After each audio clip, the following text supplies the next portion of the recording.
തൂതപ്പുഴയിലെ Thiruvegappura Moothikkayam regulator cum ബ്രിഡ്ജിന് സമീപത്തെ പുഴയിൽ നിന്നുമുള്ള മണൽ നീക്കം പുനരാരംഭിച്ചത് വ്യവസ്ഥകൾ പാലിക്കാതെയെന്ന് ആക്ഷേപം. നാട്ടുകാരുടെ പരാതിയെ തുടർന്ന് മൂർക്കനാട് പഞ്ചായത്ത് പ്രസിഡന്റ് ഹംസയുടെ നേതൃത്വത്തിലുള്ള ജനപ്രതിനിധികളും ഉദ്യോഗസ്ഥരും സ്ഥലം സന്ദർശിച്ചു. പദ്ധതിക്ക് സമീപം പുഴയിൽ വന്നടിഞ്ഞ മണ്ണും മണലും നീക്കം ചെയ്യൽ ഇക്കഴിഞ്ഞ മാർച്ചിലാണ് തുടങ്ങിയത്. മണ്ണും മണലും നീക്കം ചെയ്യുകയാണെന്ന വ്യാജേന പാലം നിർമ്മാണത്തിലെ അപാകത മറച്ചുവെക്കാൻ പുഴയുടെ സ്വാഭാവിക അടിത്തട്ടിന് അടിയിലേക്ക് വലിയ തോതിൽ പുഴ ആഴം കൂട്ടുന്ന പ്രവർത്തികളാണ് നടത്തുന്നതെന്നാണ് നാട്ടുകാരുടെ ആക്ഷേപം. പ്രദേശവാസികളുടെ പരാതിയെ തുടർന്ന് ഹൈക്കോടതി പ്രവർത്തികൾ താൽക്കാലികമായി നിർത്തിവെക്കാൻ ഉത്തരവിട്ടിരുന്നു. തുടർന്ന് കഴിഞ്ഞ മാസം പ്രവർത്തികൾ പുനരാരംഭിക്കുകയായിരുന്നു. നിലവിൽ ഉണങ്ങിയ മണൽ മാത്രമേ യന്ത്രങ്ങൾ ഉപയോഗിച്ചുകൊണ്ട് നീക്കാവൂ എന്നാണ് വ്യവസ്ഥ.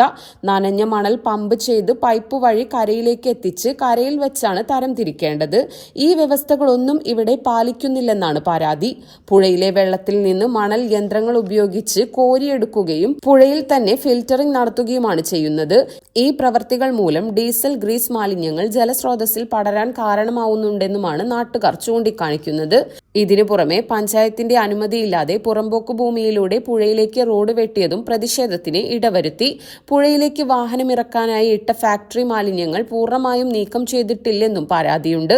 കമ്മീഷൻ ചെയ്യുന്നതിന് മുൻപ് തന്നെ പാലത്തിലൂടെ ടോറസ് ലോറികൾക്ക് മണൽ കൊണ്ടുപോകാൻ അനുമതി നൽകിയതിലും അധികൃതർക്ക് വീഴ്ച സംഭവിച്ചുവെന്നാണ് പറയുന്നത്.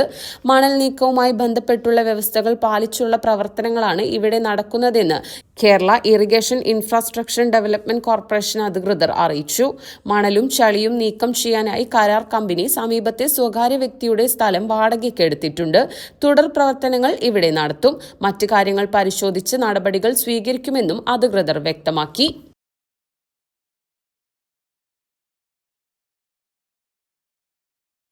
കപ്പത്തിന് പൊൻതിളക്കമേകി 2 പതിറ്റാണ്ടിന്റെ പാരമ്പര്യവുമായി ഗ്രാൻഡ് അക്ഷര golden diamonds, Pattambi road, Koppam.